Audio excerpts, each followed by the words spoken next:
critical one is whether or not you are your thoughts. We grew up, some of us even grew up learning Latin in the old days, and we grew up with the statement, cogito ergo sum. I think, therefore I am.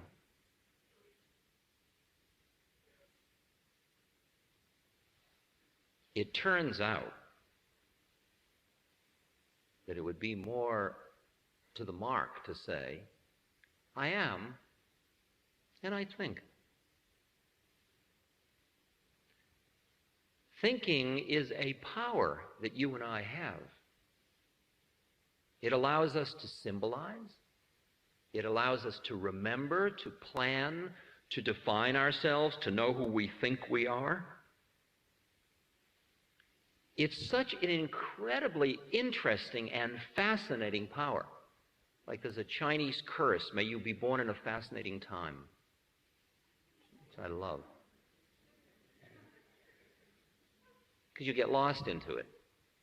When you get lost into the power of your thinking mind. Look at what we can do with our thinking minds. I mean, this auditorium is a product of thinking mind. All of the handmaiden of thought technology, the stepchild rather, is all part of the thinking mind's manifestations. In fact, most of us live almost entirely within the projections of the thinking mind. You're living in a room that is square.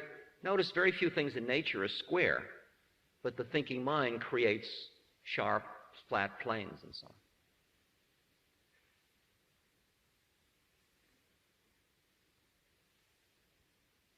We are eating food that has been thought through. It's been taken from the way it started and it's been redone through the thinking mind. Modified. Prepared, we call it. We live very much in our minds. And when you live, the thinking mind, while it's an exquisite power, I mean, we developed in terms of Darwinian evolution, we developed a number of interesting things. First, we learned how to be upright bipeds. That was a great advantage over, that one. And we learned this prehensile capacity, thumb, index, finger opposition, so we could pick things up. That was a big one. And then we got these big prefrontal lobes. You notice some of our old uncles don't have them. They're from the eyebrows right back, it goes flat. We developed these big thinking machines, which developed all this symbolic power. And that really set us apart as a species.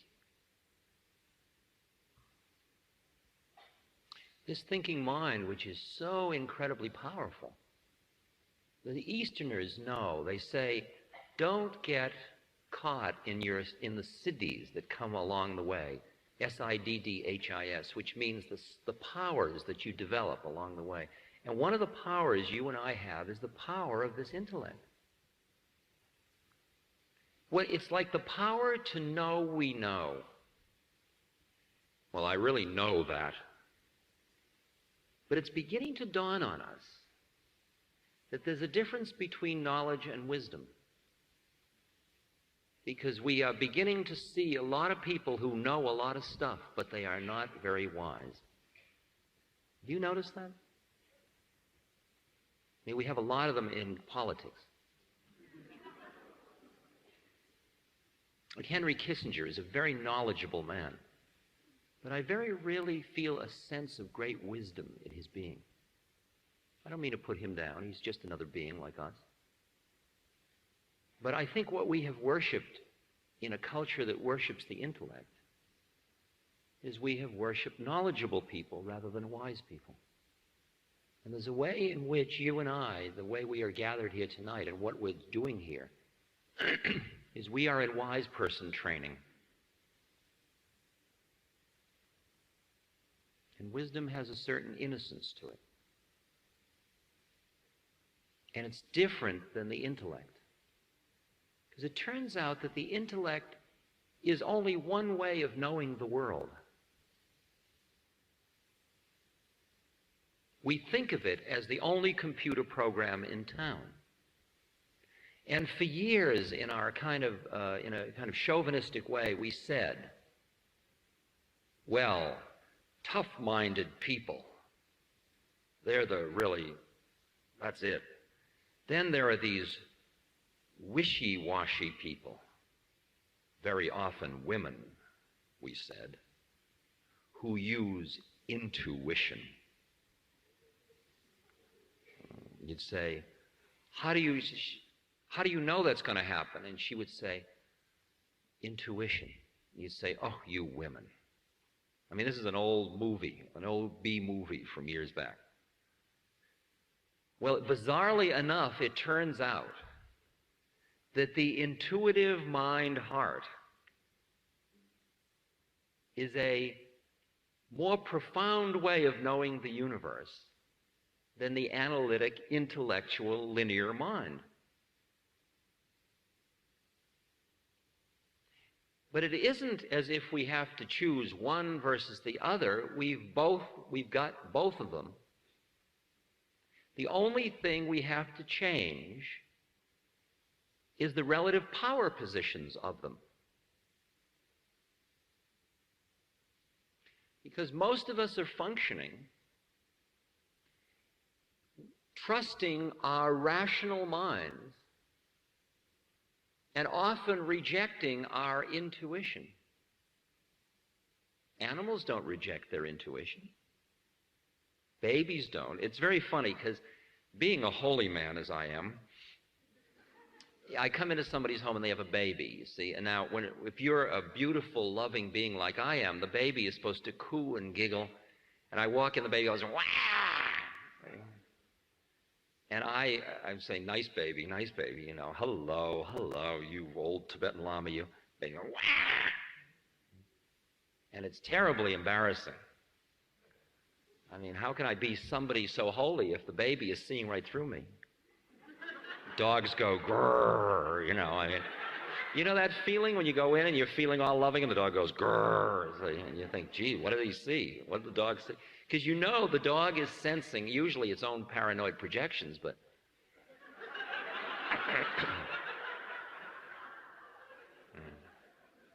and the baby may have a gas bubble, who knows? I mean, there's all infinite possibilities of explanation.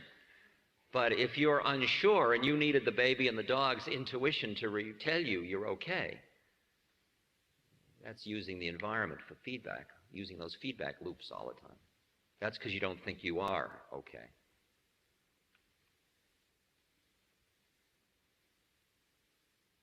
The problem with being stuck in your thinking mind is that the thinking mind thinks about things.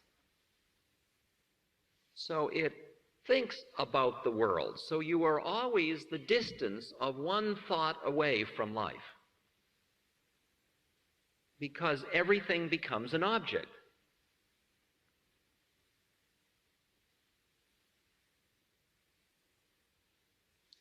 And if you've watched the evolution of this interesting process of the addiction to the thinking mind over millennia, thousands of years anyway, you've watched people going from where they would allow their intuitive feelings to be at play among humans and even animals at first, but they thought about physical, non-organic phenomena or something like that. And then pretty soon they started to think about other people because they said, well, I can't really trust all these people. Some of them are them. They're not all us. So I better think about them. Watch them. Think about them. But among the family, the tribe, at least it's us. And I can just function the way a river functions or a tree, just intuitively. Then as the world progressed into civilization, supposedly, or Western civilization of the thinking mind, Gandhi said civilization is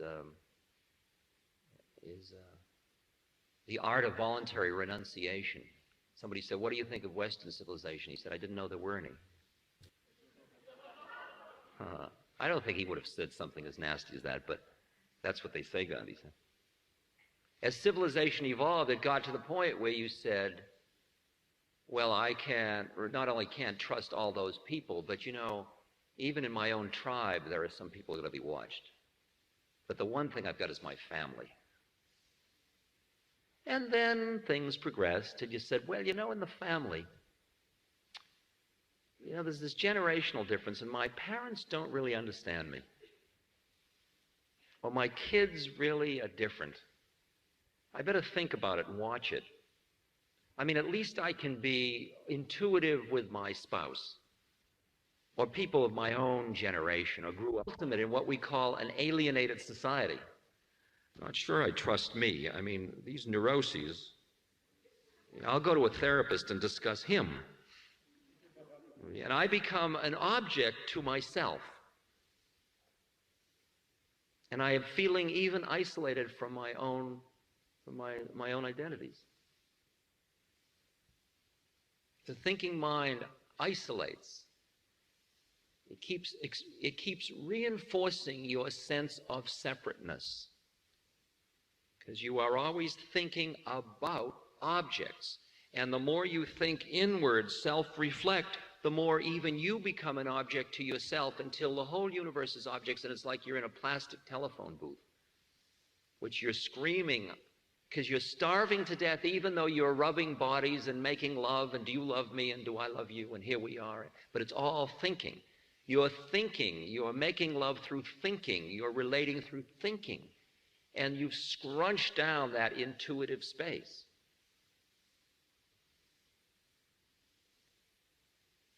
Because the power of thought is it gives you as a separate entity some sense of security, like you've got control of the situation.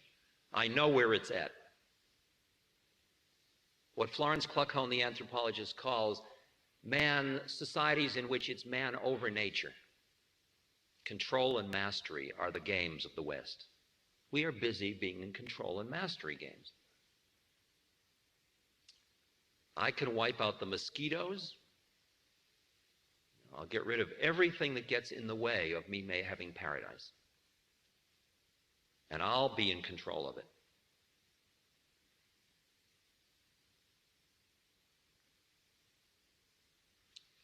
There is a point in this sequence that I'm talking about, right at this point now, where you've gone that whole trip and you recognize that no matter how hard you think, you are not going to be able to experience the thing you are yearning to experience, which is a feeling of contentment, or a feeling of at-homeness, or a feeling of well-being, or a feeling of it's all right, or a feeling of harmony with things, a feeling of being in the flow, a feeling of yes, of affirmation, of yeah, okay, a feeling of isness. Because the thinking mind is an actor, and you're busy being an actor. You're busy being identified with you as an actor. Like if I'm speaking to you and you're listening to me, are you an audience and am I a lecturer? Well, there is lecturing going on and there's an audience listening. But behind it all, here we are. You here, you can be busy being an audience if you want to. I am fulfilling my role as a speaker as impeccably as I'm able to do that. But that isn't my identity. It's a relative reality. It's not absolutely real. We are using words, but they're like birds from my point of view. They come out of the void and they go back into the void. And behind them all, here we are. Just here. No labels, just here. It's the only way. If you can't label it, how do you know that you exist? You don't. But are you here? I'm here. So what's the big problem? But the thinking mind isn't satisfied. How do I know I exist? You don't. You see what it is, if you're into logic, it is a subsystem It's a subset trying to include the set, the meta set, within itself. It's like Palm Springs trying to include California. And it can't. It's part of a larger system. And California is part of the United States. The United States is part of the hemisphere, and the hemisphere is part of the Earth, and the Earth's part of the solar system part of the galaxies. Da, da, da, da. And so the intellectual analytic mind is only a subset. It's only a part of the game. And it's a great, powerful, delightful thing, but it's a great servant, but it is an absolutely lousy master. It ends up leaving you alienated and isolated and busy being separate. And there comes a point in the dance of life or lives or rounds when you begin to recognize that fact that you aren't who you think you are. That you have been giving yourself short shrift. That the game is much more interesting than that. And when you start to allow yourself to recognize that, you look back on your life and you see how many times in your life you knew that already, but you were busy not knowing it. Because it wasn't something you could think about. I remember being with my mother when she was dying, and I was in the hospital room, and she was on morphine, and I was on mescaline, I think. And we were holding hands, and we were just out there, and there was no mother and there was no child. We were just these two beings in space, reflecting about life and death and stuff, and it was just one of the most beautiful experiences I'd ever had with my mother. The next day I came into the hospital room, and she was off the morphine that day. And I said, "Wasn't that a lovely day we had yesterday? Wasn't that a beautiful space?" She said, "It was disgraceful. They had me on drugs." Okay. At that moment, I saw that the minute she didn't have that chemical in her, the attachment she had to being who she thought she was so strong that she really wasn't ready to recognize this other part of her being in this lifetime. Now, I use words like "in this lifetime," and sooner or later you begin to notice you aren't who you thought you were. And sneaking around on the edge of this is the issue of reincarnation. Some of you say, "Well, I'll go just so far," but when you get to reincarnation, you've just gone...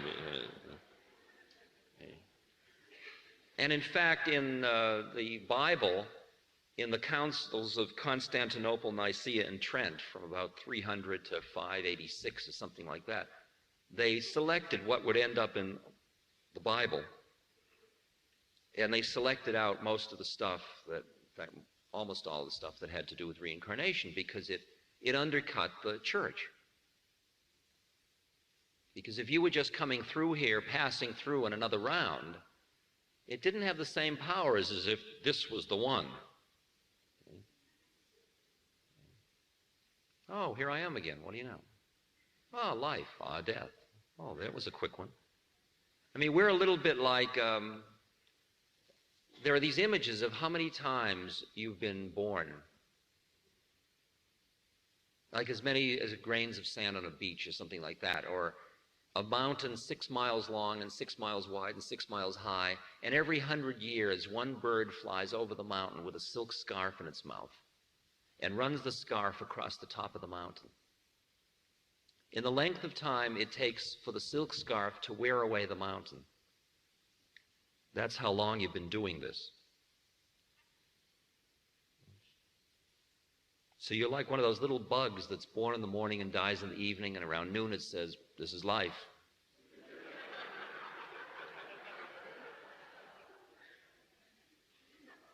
See, now I'm talking about a different kind of evolution than Darwinian evolution. Darwinian evolution is the creation of the package in which you find yourself.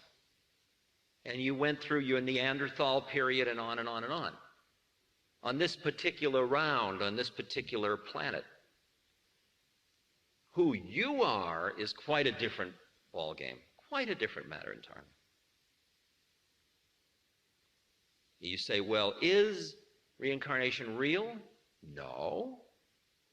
But are you? I mean, my father used to say, come down to reality, Richard. And I couldn't find it. That was my problem. The reality that he said to come down to was relatively real. It was the same thing when I went through school. I took physics, and I was taught the Newtonian physics was absolutely the way it was. Then along came a guy named Albert Einstein, and he said, well, it's not exactly wrong. It's just relatively real. It's real under certain conditions, and it's called the theory of relativity. And he took my old Newtonian physics, he didn't make a lie out of it, he just took it off the pedestal of being absolutely real.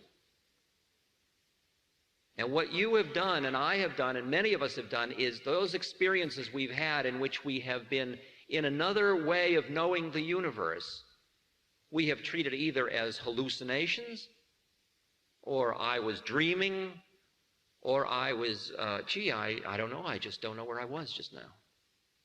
We have ways of treating it, reducing it out so that we can come back into the control we feel with our thinking minds. The problem is we are reinforcing our own sense of separateness.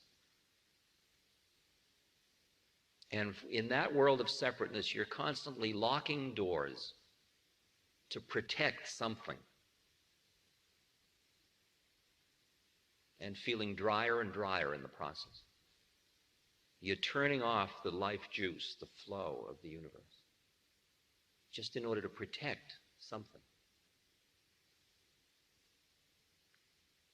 Once that awakening moment starts, once that happens and you recognize you aren't who you thought you were, and you acknowledge that, you just say, yeah, there's my thinking mind and it defines all this, but behind it all, here I am. Just am.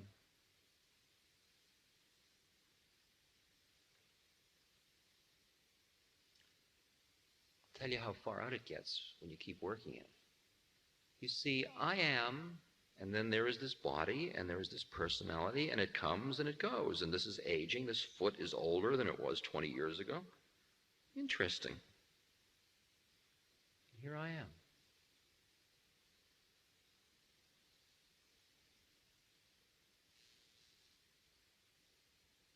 Who you are, if you can sense this for a second, who you are is neither born nor does it die.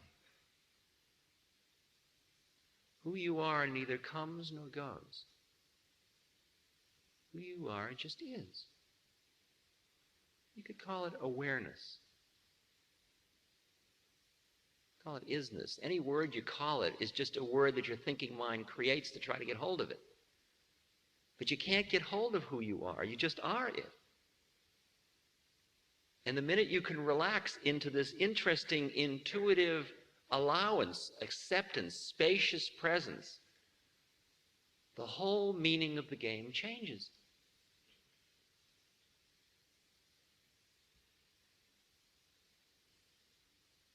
I was told a reincarnation story the other day I must share with you. It was two, Itzhak and Moshe were discussing reincarnation. And they agreed that since they weren't sure about it, that whoever died first would send a message back. So Itzhak died first, and Moshe went to a medium. And as Moshe walked into the room, he heard, Moshe, Moshe. He says, Yitzhak, is that you? Yes, Moshe. Yitzhak, what are you doing there? Yitzhak says, each day I get up, I eat, I have sex, I rest, I eat, I have sex, I rest, I eat, I have sex, I rest. Moshe says, Itzhak, you're in heaven. Itzhak says, heaven, hell, I'm a moose in Idaho.